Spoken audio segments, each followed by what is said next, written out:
Hi, and welcome to Cover Brand, where we cover all things branding, marketing, and advertising to help you understand what the hell branding is and how it works to grow your business. Welcome, and welcome back to Cover Brand. I'm Ethan Decker, your host, as always and perpetually.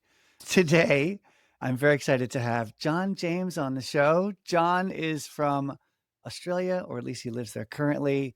He is at a place called Hybrancy, which he founded himself, and is also an aficionado, not just of champagne, but of brand science. So we'll see how long we can talk about brand science without veering into talking about champagne. John, how are you? Yeah, very well yourself. Thanks for having me on the show. Thank you for waking up early and having coffee instead of champagne to start this show.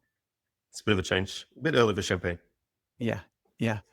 Uh, well, first, let's do first. Let's jump right in to cover songs, and then we'll come back and people will learn more about you, Hybrancy, your business, and then we'll get into the geekdom of brand science.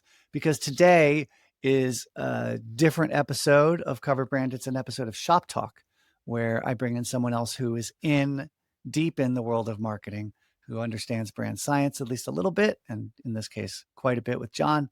And we talk about what it's like in the trenches and share some stories from really dealing with brand science and brand marketing in today's companies. Great. Sounds So, good. By the so way, then that song at the beginning, is that an AC/DC sort of ripoff? Is that a Suno AI kind of it cover? it is a little close to Back in Black, I was perhaps. waiting for that to kick in. And I was like, is this, wow, you paid a lot of money for this royalty. And then, nope. No, do you remember when Eminem sued the company? I think it was actually in Australia, a bank who used a song that sounded just like an Eminem song.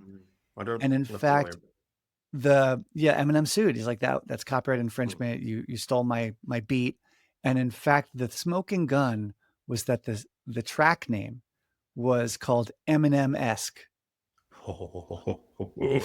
So What's so easy to do now with Suno and those other sort of AI programs? Like you can yeah, basically say, make something like this. And I've heard some very similar songs on people's yes, podcasts before. So anyway, not to yes. say that yours is very familiar because it Thank you, does thank start. you.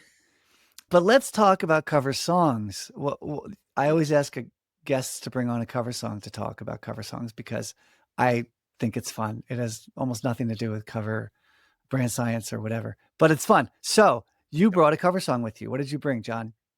So I think it's Quentin Tarver, I think it is. It's a cover of Prince's When Doves Cry. And I bring that for a Oh, couple of points. One, I didn't know who Prince was until later. So I thought, oh, that's a really interesting song.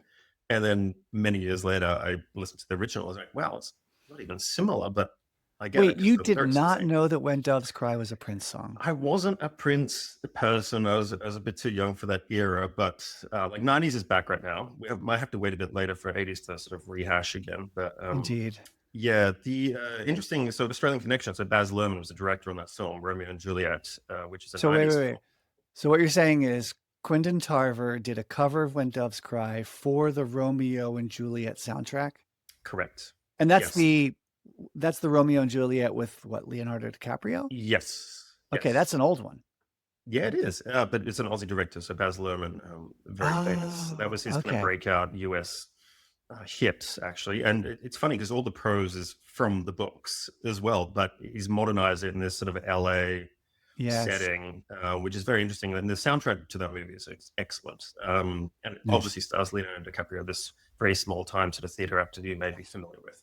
And Right, right, yeah, right. it's Little it was bit. Well, back interesting. then he was still a young kid. He's very This young. was in Yeah. the 90s, right? So 95, Yeah. 96 was I think post Gilbert Grape, maybe the just movie before came. Titanic, I think. Okay. Yeah, it was pre-Titanic. So he was a teenager because Romeo and Juliet is a pair of teenagers Yeah. Yeah. who are love struck and then die, Hmm. like they all do at the end. But it was covering a Prince song, "When Doves Cry" from Yes. 1984, which I know exceedingly well. I am a complete Prince fanatic.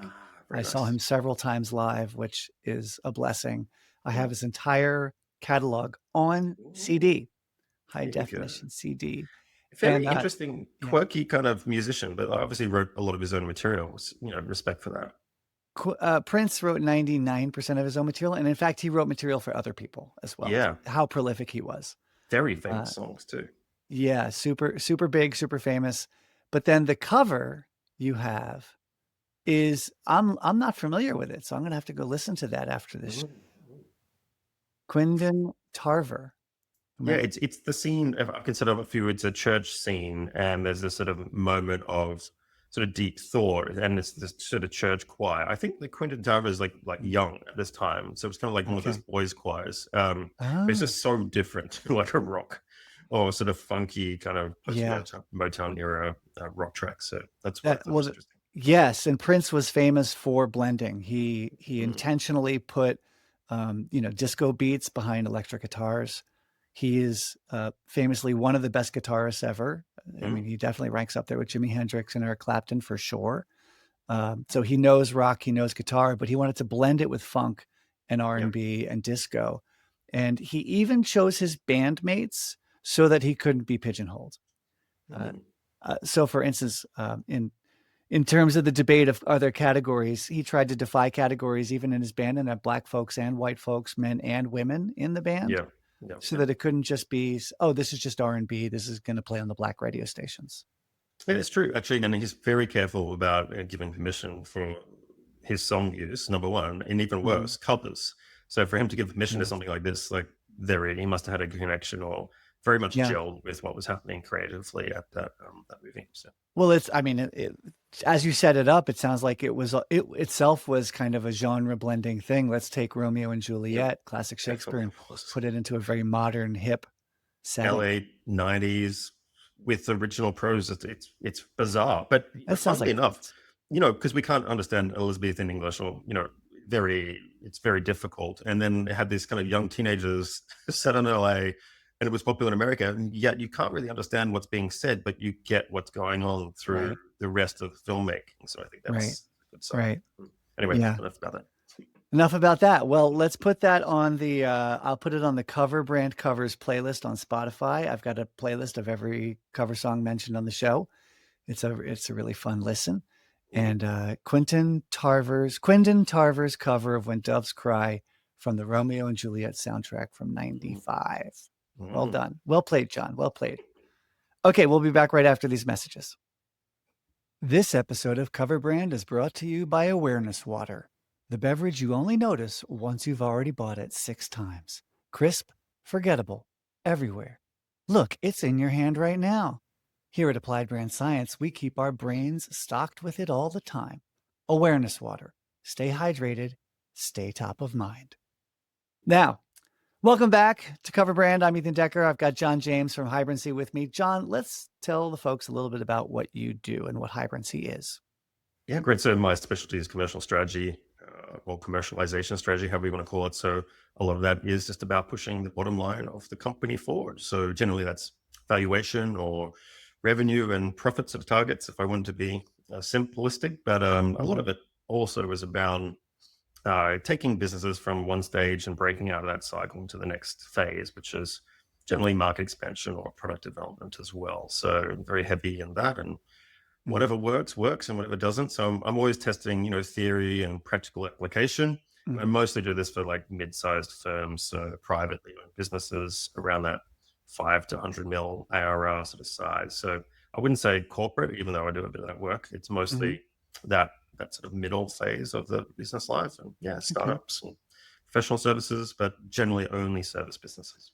And is your background in finance? Is that the way you get into commercial development and Uh, commercial strategy, or is it more in marketing and No, more of no, a marketing strategy actually. But okay. obviously, past a certain point, you need to be pretty well versed in finance. A lot of my friends are investment bankers and in finance, and I work very closely with CFOs and CEOs. So if you Uh-huh. can't put what you do into numbers and talk that language, yeah, you're not very successful. So maybe Right. I've just been forced to go into that area. Right. But when you speak of marketing, and I don't know exactly how it is down in Australia compared to here in the States, a lot of the listeners are from the States. When you speak of marketing, is it more of all four of the P's of the marketing mix: product and price and place and promotion? Because in the States, a lot of marketing, people think marketing is advertising and all Yeah. advertising is marketing. And so they forget that your actual product design, your actual distribution strategy, your actual pricing strategy, those are all marketing decisions. Is that more Yeah. normal in Australia? No, it's the same in America, like marketing being boxed on to comms or advertising. I Yeah. think there's been a semantic shift over the past couple of decades, actually, with that term. So I Mhm. actually don't even use the word marketing a lot of the time. For example, in SaaS, in software, we call it sort of more growth, and it Right. tends to involve Yes. a lot of those elements when you're doing like a product release, for example. So you're Yes. working heavily with product and talking about PMF and distribution. Mhm. I think the role has been split up in modern times. So, for example, in services, that distribution angle is generally the responsibility of a partnerships manager or strategic Mhm. partnerships person. Right. Sometimes the founder takes that role. I think the Yep. pricing, the CFO's taken a bit of that. The product has then been taken by product managers, Product managers, product marketers, things or like whatever you yep. want to call them.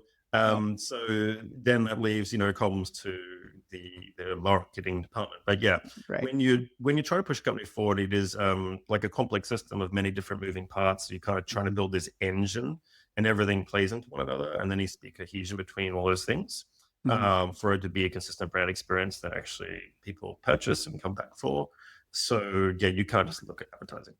Yeah, well, to that point, I like to say my simplification of it is there's big B and little b. Big B brand Mm, and little b brand, and I think we've talked about this before. yeah, And it's a simplification, but it helps. Big B is your entire reputation.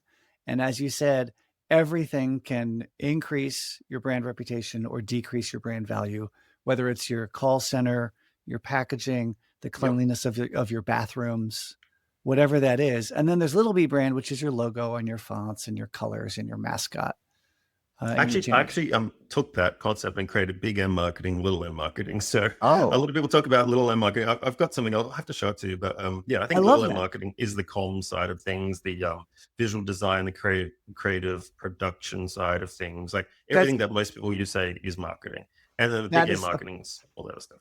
I love that. I love that. I'm going to steal it back. Because Yeah, that's the exact response to that, which is, well, then what do you need? You need big M marketing to address all of those things. yeah, And then you need little M marketing to take care of the comms and the mascots and the colors. yeah, yeah, exactly. Absolutely. Absolutely. So when you help companies with growth, which Mhm. you're right, that's the latest term. I've been talking to some companies right now about demand capture and demand gen. Yes, And yes. it's a lot of the same stuff It's just dressed up. rebranded. Yeah, In rebranded, correct. In fact, I've got a client right now, which is very interesting. They talk about demand generation. That's what mhm, the title of things are, their issues and initiatives. But then when you look at what they're doing, it's all performance marketing and it's all bottom of funnel, search engine marketing research, and meta ad, sort of meta conversion. ads, Yeah. retargeting. So Mhm. really what they're doing is demand capture, not Yeah. demand generation, even though they're calling it demand generation. That So sounds very cool if you're selling to a finance department. Hey, we're going to get you demand. So it's just a label correct, that's applied to a correct. bunch of activities that's sellable. So they rebranded something and then did it wrong, but Yeah, look, I think nonetheless. in business, like it's an important thing. Like we talked about semantic shift here, but there's also cycles of words that are Yes. cool and become uncool. So we don't talk about synergy anymore. Um, True, true. we don't really talk about marketing anymore. It's growth. You know what I mean? Yeah. Ironically enough, growth was like rebranded by a marketer who was trying to sell marketing services to SaaS. So you can Oh, look that's this up. funny. I've written about it. So like, ironically, these cycles sometimes created by marketers and then to resell something that already know works. So Right, anyway. But yeah, right. you go in cycles and you can't use the old word because then you seem like a boomer. So if you're working for a Mhm. younger firm, you've got to use the new terms. So, but Yeah. yeah, essentially everyone's talking about the same things. We're not going to market and develop sales channels. We're going to do growth hacking. Yeah, growth hacking. Yeah. Oh no, that's Yeah. old now. You can't use that one. Oh, growth hacking's old. Oh, Growth hacking's out. that's 2015. Yeah, we can't use that Yeah. anymore. But what I like about a lot of what you do is you look through some of these trends and fads and you look at the timeless things, the Mhm. reliable things, you don't get taken by the latest terminology. What's an example of something that you have found as a timeless law or a timeless rule that keeps coming up into your work, especially with these mid-sized organizations? Okay, so the importance of, I would say, a really high quality video customer testimonial is so I work a little on service firms where the offering tends to be quite complex. And Hmm. some SaaS program offerings are quite complex as well, or technical. Right. So it's really important to show the concept of what we call social proof, or someone else talking about you Hmm. and recommending you rather than you talking about yourself, which is the trap a lot of companies can get, Right. bought out into. So obviously, there's a lot of trust for someone else talking about you, like in earned media, and I think a customer testimonial is a really good starting point. A lot of the easiest way to do that is just to get a quote and put a static picture and shove it on your website or put it in a collateral or whatever, Yep. right? Yep. But that is not believable because anyone can do that. So there's this inherent friction with getting a really genuine customer testimonial that is extremely powerful when it comes to shifting sales. Yeah. And it really compresses that sales cycle, increases the pipeline, moves people to purchase a lot better. And I Mm. could show you the stats, but yeah, I went and did this for myself. So normally, outsource this to a Right. video production firm or brief an agency. And I was Right. like, oh, stuff it, look, we don't have those resources for this client. Oh, just tell me who it is. I'll go and set up the camera. And because, I do this in my podcast as well. It's not Yeah. that hard and I'll edit it and, we'll have a good time. So I go in there and I do all that and it's completely unscripted because I don't need a script. And you just get the Sure. best things. So just like, tell me like where did you start and why did you pick Right. them? And then what happened and what was the Right. problem they helped solve? Like very basic kind of things. What do you love about them? Yeah, what do you love Yeah. about them? Or just like, why do you keep How paying did them? they help? Yeah. Yeah, exactly. Yeah. Was there a problem during the implementation phase that they Hmm. helped you solve? All these kind of things. Right. What's the politics like? Was it help selling it Do within you the like to work organization? with them? Are they nice to work with? Yeah. Yeah, All the exactly. basics. Basic stuff, right? So, verbatim interview, 15 minutes, cut it down to like, 5, 8 minute, put that on YouTube or wherever, some sort of hosting site, put that into your retargeting sequence, right? So Hmm. when people in market looking at product pages, you then target them up. Video retargeting, going, hey, what customers say about us, very basic stuff. And Hmm. yeah, very, very powerful. It Yeah. increased the conversion rate like amazingly, Yeah. but very subtly. So you can never sort of really directly attribute that. Things will just start Right. working. And the sales team was like, hey, we're closing more deals. And then, Yeah. the customers are getting less objections when they come to like doing an RFP or like getting a proposal. They just, oh, yeah, Yeah. yeah, that's fine. So, and yeah, retention increases as well a lot of the time because, retargeting current customers were visiting Yep. in our loop. Yep. So, yeah, just like that is a brand thing for me, really. It's a brand Absolutely. asset. But you can use it in sales enablement, use it in your Yep. website, use it as a advertising piece to get more customers too, if you wanted to. Yeah. It's just like super powerful, and a lot of companies don't go to the trouble of doing that, or they do a fake No. one, which is scripted and Yeah. unbelievable. And you can tell. But it's Yeah, so funny that uh something like that it's tactical, but it's based on some really, really concrete science, yeah, really concrete understandings of how the brain works and how humans work. yeah, So you mentioned social proof. yeah. Cialdini's like 7, right? So if you read that book, So Robert Persuasion. Cialdini, yep. Yeah, He Cialdini, is it? Okay, sorry. I I, I don't know. Maybe it's Cialdini.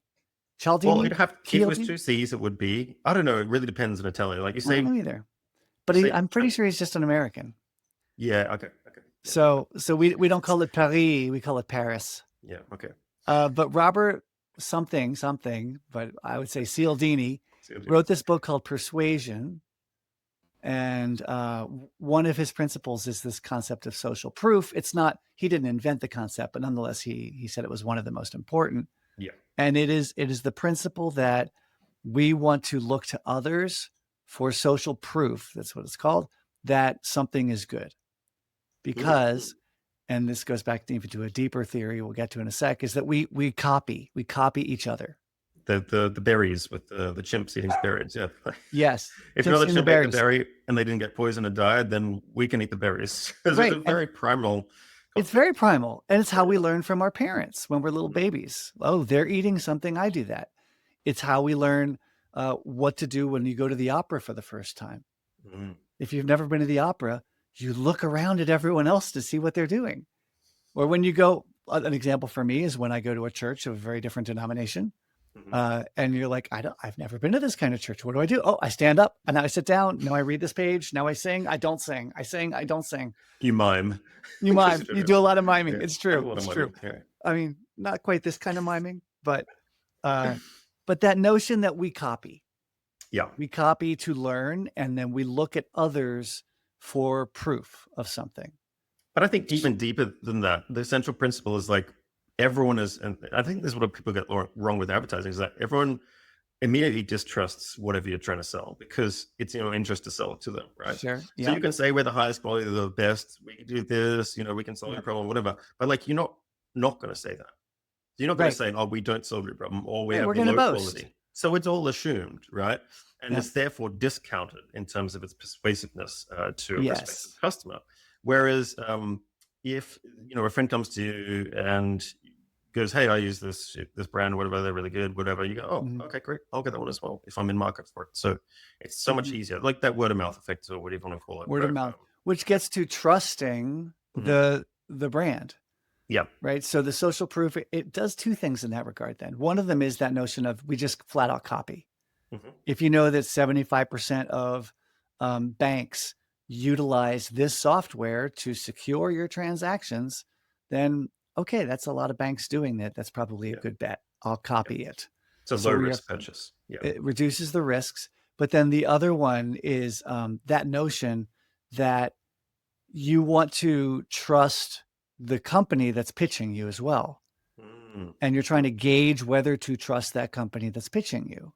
Yeah. And of course, lately with AI, we're all completely fucked because people can make up whatever they want. They can Or you can make, make up a testimonial now too, you can so now you don't make, even have to go and film it. correct. Not only could people literally write fake testimonials, they could actually create fake LinkedIn profiles of Yeah. fake people at fake companies and then do a fake video with a fake human with a Yeah. fake testimony. So we're really screwed. Yeah. No. But but it doesn't stop us from wanting that, from Mm. wanting third-party verification, social proof Yeah. that this company is trustworthy Yeah, and I think and good to work it's with. like, what is your focus? Is your focus on just pouring out comms saying, "Hey, we're awesome," buy our product? If 90% of that is your focus, then you've probably got a problem. Like I'd be working Yeah. mostly on earned media or other people talking about you because Mhm. it's a lot more powerful and it's a lot Yep. more believable. And yeah, anyway, so Yep. I just think it's an interesting flip of the script of the natural starting position when promoting your own company. Yes. No, I love that, and I love how timeless it is. Mm, Right when back, I for some reason when I talk about brands, my brain goes back to the days when there were tiny hamlets and villages, little towns, and you had a blacksmith who was a few towns away, and you had to trust that if that blacksmith came to town with a shovel and an axe and a hoe, that and you were spending a lot of, I don't know, pigs to buy that axe, because that's probably what it was. You were paying in pigs. It was all barter back then. That you had to trust that that axe would not break, mhm, and then you'd be out three pigs, and then you'd have to wait for the blacksmith to come back to town, and it was a mm, risk. So the literal mark on the axe, the brand that was put into that axe said, "Oh, it's from mm. Philip the blacksmith. He's two Yeah, towns over." And it was just that's and so the way to know whether Philip is any good before you buy your first axe, of course, just like you said, is word of mouth. yeah, yeah. Does anyone else in town have Philip's um, axes or shovels, and do they like them? Did they not break? Yeah, so I think coming back to brand, like I like what Bezos says about this. He's like, the way you build brand is just by delivering on your promise over and over and over a long period of time. That's how you build brand and trust. And Yeah. there's no shortcut to it. I think, but potentially some marketers maybe working for larger firms or listening to people who work for larger firms has to be very comms focused. So when they think about Hmm. building brand, it's very much we do a Yes. brand ad or brand advertising or brand marketing, but it's generally some kind of comms thing that Yep. is less product specific and a bit more sort of all encompassing. They might even go into the ethereal side of purpose Mm. and mission Yes. and go a bit into what I call the brand clouds a bit too much. Brand Right? clouds. Yeah. Uh-huh. And I think, yeah, like we kind of Right. forget that it's about delivering on a promise over. Here at the makers of Superglue, we believe in the power of innovation and the power of the human spirit. It's like, no, you just want to know that Superglue glues shit together. Yeah. Yeah. But it's hey, a lot of people do that. But, yeah, I Uh-huh. think when it comes to smaller businesses, like yeah, it's very dangerous. Like you should just focus on those fundamentals of just delivery. Yeah. Mhm, mhm. Well, that's a good example of the social proof Mhm. and how that timeless principle and the psychology involved in persuading fundamentally persuading someone to trust your Yep. brand, persuading someone to buy your brand or hire you can usually come from outside of you more effectively than it does come from you. And I mean, where I get that from is kind of the direct response sort of 5-step process that I think maybe a lot of people are familiar with, but they Mhm. might do this subconsciously. So you see this on all those infomercials on TV. They follow the same pattern. All They the do. landing pages of that life coach or that motivational speaker, same pattern. They start with the problem. So what issue are you dealing with? Then they offer Yeah. they agitate the Stuck in my problem. life. Yeah, that is a bad problem because this has happens and it's really timely that you fix this now. Like, so they kind of Yes. press the problem into, then they offer their solution. You can solve that problem by attending this or buying this or whatever. Mhm. And then don't believe me, listen to 5 customers who've just done it, Yes. testimonial. And then Yes. then you follow up with a call to action, buy now or create some urgency around the purchase. Yep. Very basic process. Yep. If you miss that social proof step though, it's like a critical phase. Yeah. No, it's true. It's true. And in some regards, that landing page step, that process you just described is the ideal, and maybe 20% of people will fall into that. Mm. And the other 80% will fall ass backwards into the brand, sideways into the brand in some other way that wasn't Yeah. designed or intended by the marketeers who are in charge of that brand. Yeah, that might be Yeah. literally in like sort of a women's discussion group or sitting in the cafe and going, "Oh, I Yeah. like that sweater. Where do you get that from? Oh, I'll Yeah. buy that sweater. Oh, what brand is Yep. it? Oh, okay, great." Yep. That can be as like informal as entry point is. So yeah, Yeah. interesting. So did you say you were now using the social proof principle and the tactic from that of the testimonial, the video testimonial for your Mm. own brand? You know what? I have to admit, I need some more of that. I have me recorded on certain recordings, such as Uh-huh. this one, which perhaps does get a bit of social proof from another person. There's been me on stage at South by Southwest. You've been on there as well, and Mhm. other sort of festivals. So I do get a bit of like proof factor from that. But yeah, you're right. I do need to actually follow my own principles and get a really good customer testimonial. Well, Fine I with me. guess you've got homework for the next 2 I weeks. do. 2 weeks max, John. 2 weeks max. And as you said, you've got the material, you've got the camera, you can film it right Yeah. away. No, but Uh, what I do, I think, is like if I'm going for a proposal, I go, "Hey, talk to this client that I'm already doing work for," and then that phone call is the social proof. So so you find other tactical ways to deal with the yes, same principle. yeah, I don't need a video because CEOs don't have time to video on camera. Very hard. So yeah, I'm just like, hey, That's true. call this person, call Jim. Yeah.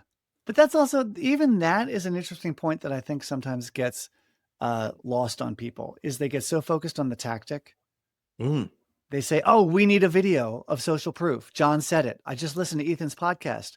All you do you? great listeners out there. And John said, "I need to do a video testimonial from one of my clients that's 5 minutes long because he said 5 minutes."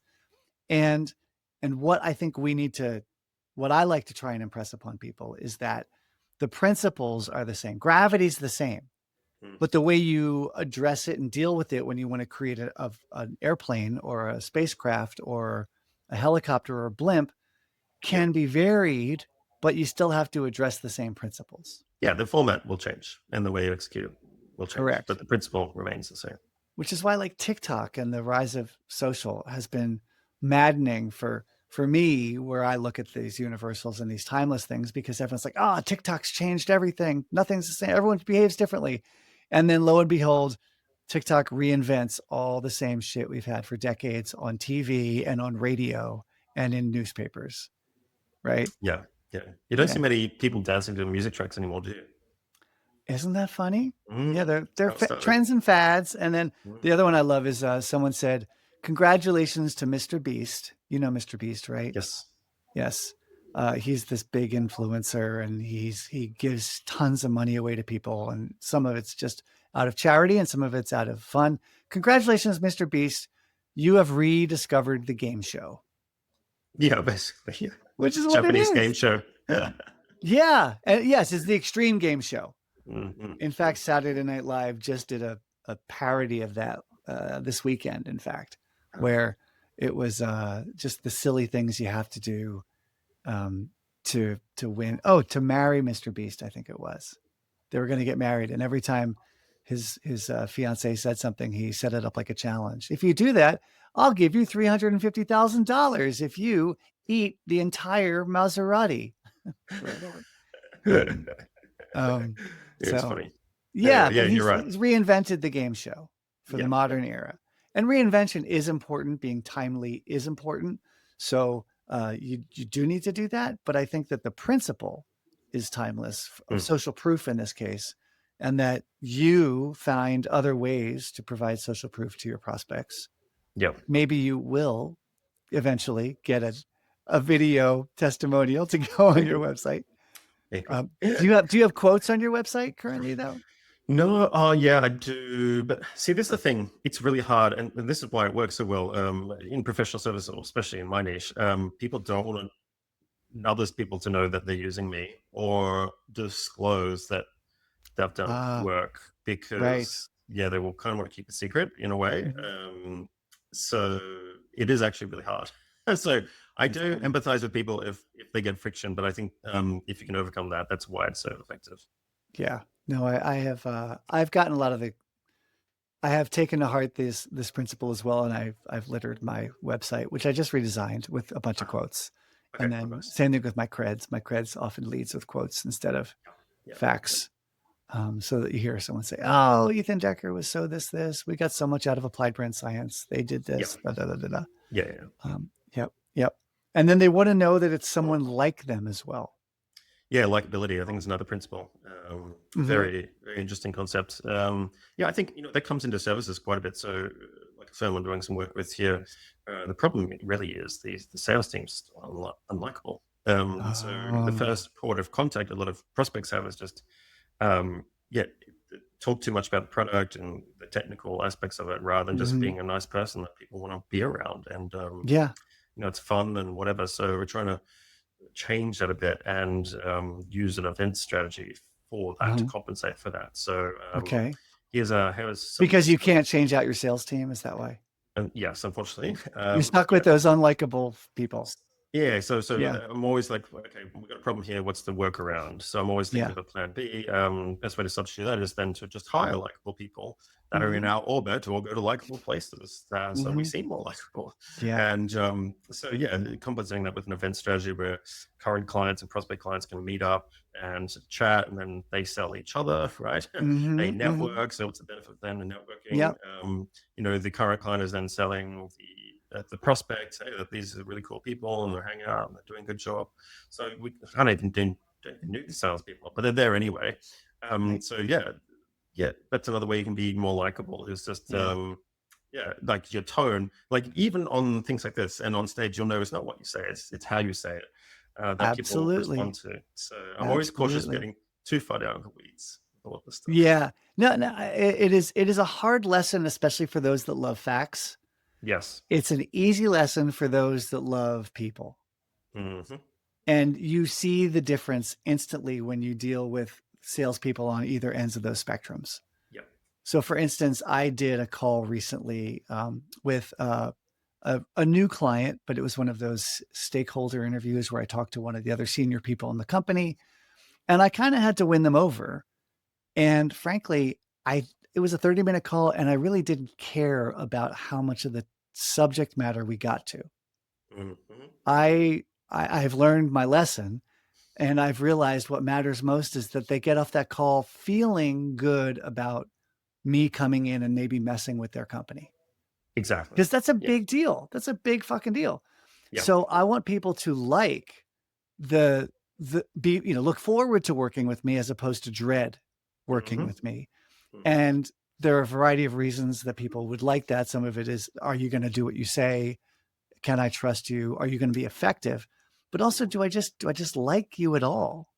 Yeah. Or are And you a that critical matters. threat? Are Yeah. you going to protect me and make me look Hmm. better?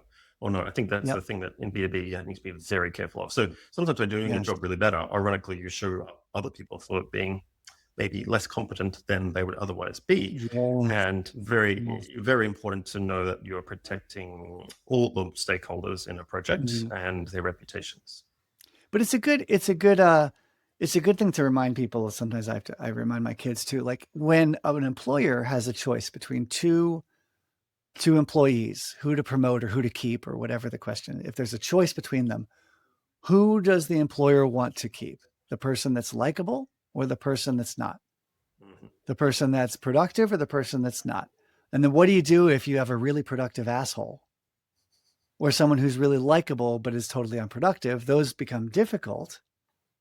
But nonetheless, if you have to choose between someone you don't like and someone you do, likability wins. And it's also, if I remember right, it is another one of Robert Cialdini's 5 It persuasion is principles is liking. likability. Yeah. Get someone to like you and they're going to want to do business with you. Yeah, so we talk about mirroring. So maybe you Yep. find sort of common ground here, or sort of a common interest, like oh, you follow that team, or NBA, or sports is often a good way, or Mhm. restaurants, or food, or champagne, Yes. or wine. Yes. Yeah, so I find Oh, you very do interesting. tell wait. Hmm. Go champagne. How often and you do have your isn't it the podcast, the champagne Champagne strategy, marketing yes, correct. campaign But strategy? yeah, I also have an Instagram account, it's Champagne Society, where I just post pictures of champagne and food, whatever. But yeah, Yeah. interesting. I How found often do you use champagne to like grease the relationship to not be more as likable? well. Interesting. I was just invited. So at one firm talking about certain marketing principles, was helping them set up like a partnership ecosystem. So Uh-huh. they are a general sort of service provider in one area, and then they have to work with implementation partners who also Mhm. represent certain functionally specific software companies, right? So this is in Okay. the legal space.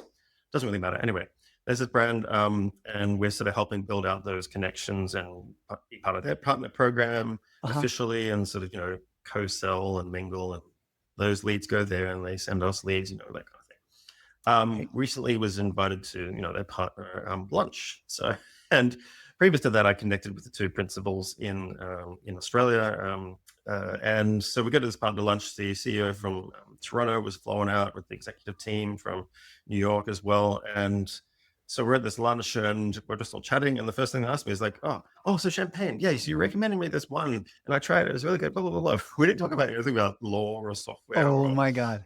technical systems. All we talked about was food and wine and champagne. So they knew me from that. So Uh-huh.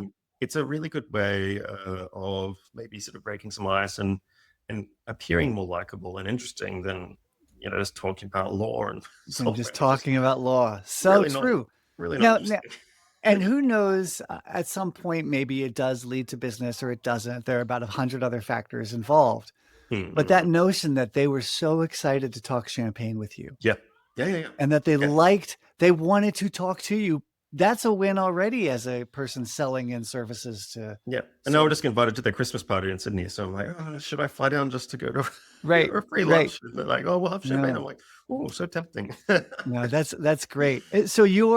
So champagne is kind of one of your signature things. Yeah, I think I just got stuck into it. So the story is, I ran a business a long time ago with my first business partner, and we every time we'd celebrate, because it's important to celebrate your wins, because the rest of the Mhm. work is pretty tough sometimes It's if you run your grueling. own business. It's a So grind. we do that by going down to the local store and trying a different bottle of champagne, because It's champagne celebration, really interesting yes. marketing that they've done there. Yep. The Um, brand, the Big B brand. the history of that is actually quite interesting. The Le Mans, I think I it was love that. Verplanker was the first. Oh no, it was Mum. I think with anyway. I digress. So we'd celebrate with bottle of champagne. I would then, talk about that and use it as a bit of a branding thing. And then Uh-huh. often when you get up into the higher echelons of certain businesses, especially in law, who are big Mhm. wine drinkers Yes, and yes. other executives, They copy each other, don't they? They they copy. do, and they're into like, which brand do you celebrate with, and what does Yeah. this? So I Yeah. found it was a really good way of just connecting on a different level, and yeah, very Mhm. interesting. So I go to these wine tasting events now, and I'll meet some very, very good people from them. That's So these are great. like private wine, very high Yeah. end wine tastings, and I made some very good business That's good. connections there. So yeah, That's good. it's I good. do a very lower end version of that with chocolate. Oh, I nice. basically do not leave the house for a business meeting without chocolate in hand. Ooh, When I run workshops, the table is littered. My favorite brand is Tony's Chocolonely, and I have custom wrapped Tony's bars for when I need that. And of course, it's bright orange with a Frelk on it, ooh, and so I call it applied brand chocolate. Um, wow. But yeah, the chocolate is one of my signature calling cards. I love it. But it's a convenient thing that I've built a habit around to do just this thing, which is to get people to just be happier and to feel better and to like me a little more so that they'll take my call instead of avoid my call. Yeah. And Yeah. you've done it with champagne. Yeah. I think it's important. It's like we're talking about branding here. Like it is a branding element. Like it's not essential to your product offering and everything, but it is something that puts you, talk about brand, into people's brains and codifies something in this connection. So they always relate you to, oh, you're the champagne guy. Oh, Yeah. you're the champagne guy. Oh, you're the chocolate guy, Yeah. thing. So it just helps it easy to recall about something that is interesting than maybe the drudgery of technical business. And if you're the champagne guy and I'm the chocolate guy, it could be a lot worse. We should do an event Right. together. That'd be a champagne and chocolate. I think it's on the horizon. We'll just have to cross a couple oceans to make it happen. But we'll make it happen because it has to be in person. There's no point in like me drinking the goddamn champagne without you to be there. So we'll figure that out for sure. Okay. Yeah. I have loved this conversation. I love that you have this deep sense of these timeless principles. You don't get caught up in the hype. You understand that it's important to deal with the principle, even if the tactic shows up differently. It could be a video. It could be a different way to get your social proof. It could be a different way to get your testimonials in. Or in the case of liking, there's lots of ways to build liking and lots of steps, lots of factors. Don't get caught up in the tactics. But if you do find a tactic that works, like champagne, stick with it. Because you're right. Now it's part of your brand. It is. Yeah. I saw this guy on LinkedIn. He had like a fish. So his picture on LinkedIn was like him holding a snapper fish, like a red snapper or whatever. Okay. And then his website had him holding the fish, and then his business card had him holding the fish. And I'm like, what's with the fish? Right? I asked him, and he's like, oh, it's just something I use to like break the ice. Like I like fishing, but everyone asks, what's with the fish? Yeah, it's great. That's great, and it probably does multiple things for him, right? Yeah. It raises some questions. It generates some interest. It's different than anyone else out there. He's the fish guy. So you remember, he's not the champagne guy or the chocolate guy. He's the fish guy. And then maybe it does start some good conversations with people who like fishing. Yeah. Or like to eat fish, regardless, right? That's it's that brand element that keeps giving because I've got to ask because at the start of this role, you have a picture of a toad with antlers, with refraction prism going into it. What the hell is that? Okay, you are the first guest to ask about the title slide, the thumbnail, whatever it's called, for the podcast. The podcast is called Cover Brand, and that was based on the notion that we're just going to cover all things branding and marketing and advertising. And also cover brand sounds like cover band. It does a bit. It does a bit. And that led me to think, well, then I should have a great rock album cover on my thing. So I picked the most famous cover in the world to lampoon. And indeed, it is based on Dark Side of the Moon. Good album, actually. That Pompeii concert, very interesting, that song. So anyway. Yeah. John, have a lovely day. You too. Thanks for talking brand science with me. All right, thanks, Ethan. Really appreciate it. Cheers. Ciao. If you've ever listened to the show and thought, man, my team could use this stuff, then call me. Training teams on brand science is literally what I do. Learn more at appliedbrandscience.com. And remember, people don't share your content because they love your brand. They share your content because they love their friends. See you next time.